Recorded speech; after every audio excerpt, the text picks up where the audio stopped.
and welcome to another episode of Worst Collection Ever. This is the show where we tell you about the worst comic book collection in existence, and it just happens to belong to us.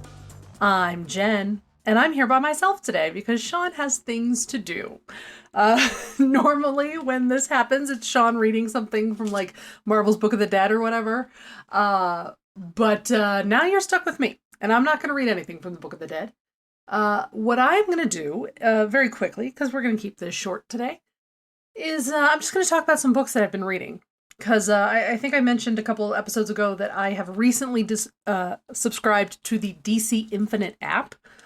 I have the highest tier, whatever, I think it's called the Ultra, I don't even know, subscription. And so that means I can read all sorts of old comics, but I can also read new stuff 30 days after it hits the newsstand. And I really like this because I don't always know if I'm going to like a book. You know, I can't always say it's going to be a good investment for me to spend money on X, Y, or Z. So I appreciate the ability to kind of like get into it on the app. And then if I really like it, I will go out and buy it, which I have done many times, which I have too much shit, guys. I have way too many books. 5 whole boxes of comic books stacked behind me. It's too much. That's not even saying anything about the trades, which, by the way, I just bought 10 trades off of eBay for like $20. Looking forward to it. Anyway, not the point. So yeah, let's talk about just a couple of the books that I've been reading on the app and kind of how I feel about them. And if you guys have any suggestions for me that might be on the app, let me know. And I don't have the Marvel app. Maybe Shawn will get that one and we'll switch off. Because as we know, I'm a DC girly. So I guess I want to start out by talking about something that is not on the app. All that said, let's talk about something not on the app. I actually managed to get a hold of the contraband / recently canceled Black Label Red Hood series. And I was actually looking forward to reading this book before everything happened and it got canceled. And I'm not going to opine one way or the other on how I feel about that. But I actually liked it. And it might be because I don't have a huge connection to Red Hood as a character. I also don't have a huge connection to Helena Bertinelli as a character. If it were Helena Wayne, yes, this would be a different conversation. But I don't know. I kind of thought it was cool. You know, we had sort of a noir feel. Like the art was drawn that way. You know, obviously it's Black Label, so we got swearing. Like things weren't blanked out. We didn't have those little growling things. I think that's what they're called. I enjoyed it. There was even some body horror towards the end, and I'm like, oh shit, this is going to be cool. But unfortunately, we're never going to see the rest of it. I do wish DC would have put another writer on it. Or maybe they will. Maybe we'll see a relaunch of it because, I don't know, it's kind of cool. It was a little odd to read that somehow this is connected to Hush or Hattush. It comes out of the events of Hattush, but Hattush doesn't feel like canon, especially since we have Matt Fraction's Batman running around at the same time. It's a thing. I don't know. So, you know, maybe it would be a good idea to relaunch it, just kind of fix that little part. But yeah, I'm kind of bummed out that I don't get to read the rest of it. But yes, I do have a copy of the illegal comic book. The most irregular Batman podcast returns. Bailey's Batman podcast is back with a new mandate and an actual, honest-to-God release schedule. New episodes will drop the first Monday of every month, with the host, Michael Bailey, that's me, that's the Bailey of Bailey's Batman podcast, going through the Batman media that I've consumed in the previous month. Comics, movies, novels, audio dramas, music, everything Batman related is on the table. It's 1 part commentary show, 1 part reading journal, and 3 parts personal journey of both discovery and rediscovery as I head back to Gotham City to get reacquainted with a character that was my absolute favorite until a certain Man of Steel took over that spot. Bailey's Batman Podcast. It's back. For reals. I'm not just doing this to mess with Professor Alan Middleton. Promise. Now, app time. I recently read Batman Gargoyle of Gotham. There's only 3 issues available on the app. It's a Black Label series. It's fine. I don't know how I feel about it yet. It's kind of looking at, like, Bruce thinking he has to kill Bruce Wayne to truly be Batman. And Alfred obviously doesn't like this, so Alfred's alive in this, so obviously it's kind of like an Elseworld type of thing. And he's like, well, this is what I remember about when my parents were shot. They died, and I was really sad, and all of a sudden I found a little demon cub thing question mark with a broken wing, and apparently he had to go to Arkham Asylum after his parents were killed in the children's program, which, you know, probably trauma. And these are implanted, like, that cub thing is like an implanted memory.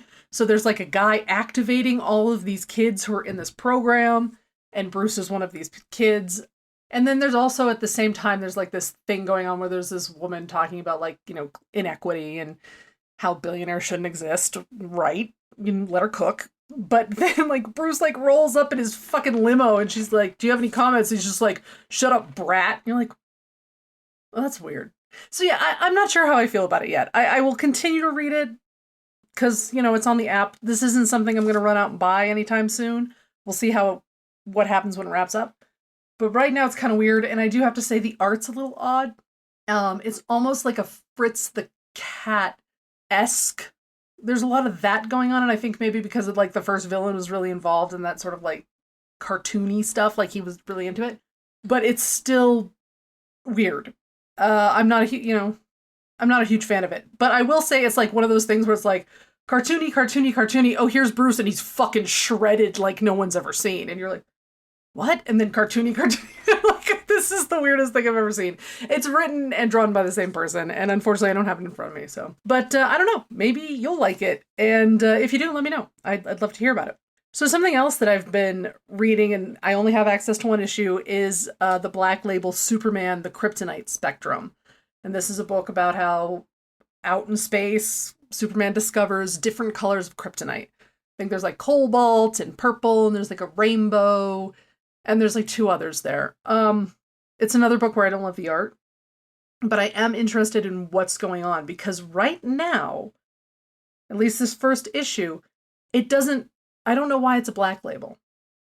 I don't know if we're going to get into that, because it does feel just like any other book. It kind of feels it could be geared towards kids, because there's not really a ton of weird, of, like, you know, adult stuff going on until you get to this weird thing where Superman, like, he's jumping around in time, because I think it's the purple kryptonite, like, gives him, like, it makes him perceive time out of order.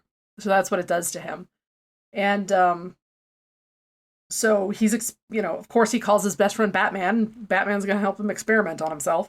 So he's experiencing this out of order, and he, at the end, like, experiences this date with Lois Lane where she calls him Superman and says, I can't do this anymore. I'm 40 and I want a baby. And she breaks up with him. So I'm like, okay, are we going to get into that? Like, is that why this is a Black Label? So I don't know, but I have enjoyed that so far. Again, not a huge fan of the art.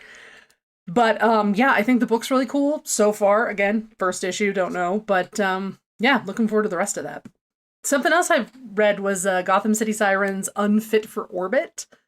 And it's fun. It's a good time. You know, I love the Gotham City Sirens. I have their old stuff from the 90s. You know, those books from the 90s. And I always like seeing them together. There is a lot more leaning into the fact that Harley and Selina are canonically bisexual, so we've got that. And then Ivy, I don't know if Ivy's bisexual or a lesbian. I don't know if that's ever been actually explained. But there's, like, a lot of that going on, and it's kind of like, hey, you know, like, Harley calls Ivy, and she's like, hey, Ivy, what are you doing? And Ivy goes, Janet. And she's sitting on top of a woman named Janet who has her shirt off. So, you know, there's that sort of thing going on, and there's some fun stuff. Yeah, I just enjoy it. You know, I enjoy seeing Catwoman, especially in that sort of environment where she actually has friends.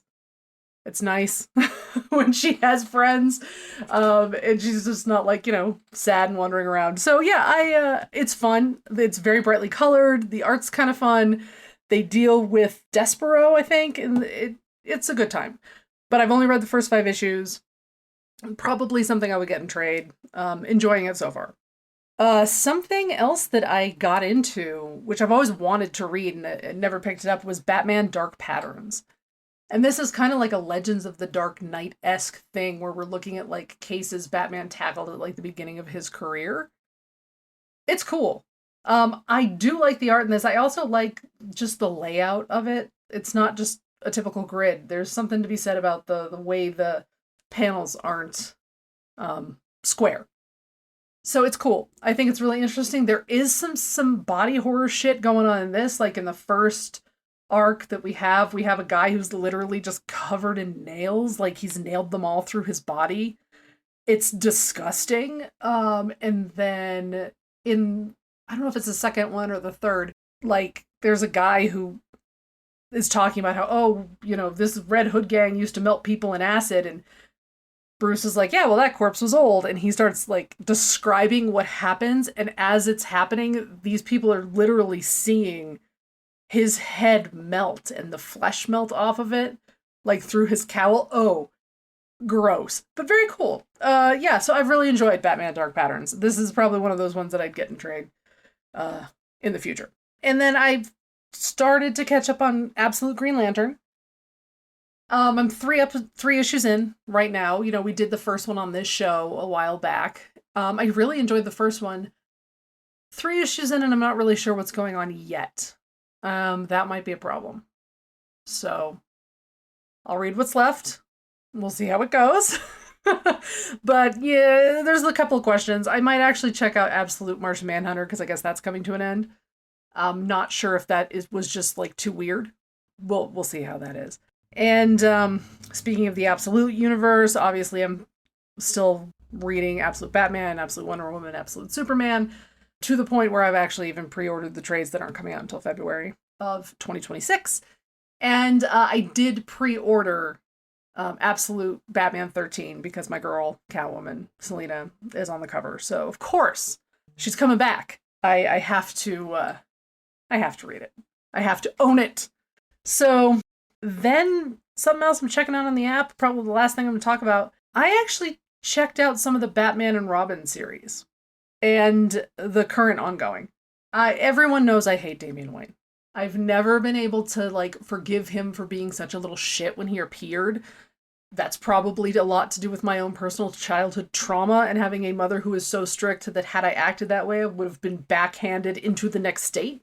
But I've never been able to get over that.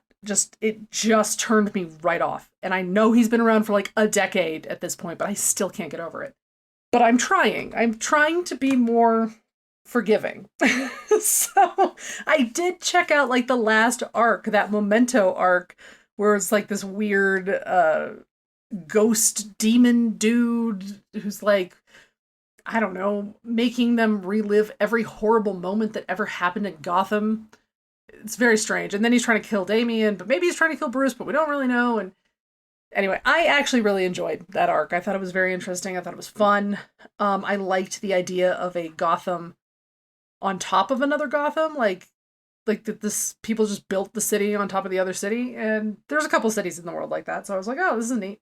And I did actually feel like the dynamic between Bruce and Damian was pretty good. You know, when Bruce wasn't being a lunatic. So I guess I will check out this next arc. I don't know what to expect, but again, man, Damian's really hard to like. Even when he does good things, he's really hard to like. Yeah, so I guess that's about it. I think the last thing I would say, just as an FYI, you know, Shawn and I like to talk about things that we've bought. I did manage to pre-order Batman Returns, Batman and Catwoman, from McFarlane Toys. Thank God I did. I've been stalking that for a while. And I think Catwoman sold out in like 5 minutes and he was gone in like 8.